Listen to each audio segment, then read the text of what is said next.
ഗസാതെരുവിലെ ചോര കണ്ടേ ഞാനും എഴുതട്ടൊരു കണ്ണീർ കാവ്യം. പിഞ്ചോമന മക്കളെ ചോരക്കായി ദാഹിച്ചലയുന്ന ചെന്നായ്ക്കൂട്ടം.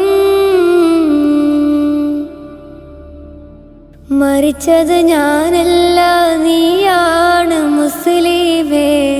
ഫാസിസ തടവറയിൽ അടിമയായി നിൽപ്പോ നീ എന്ന് തീരും ഈ കണ്ണുനീരിൻ മോചനം നേടുകില്ലേ? ഫലസ്തീൻ ചിരിയെന്നത് കാണാക്കിനാവല്ല,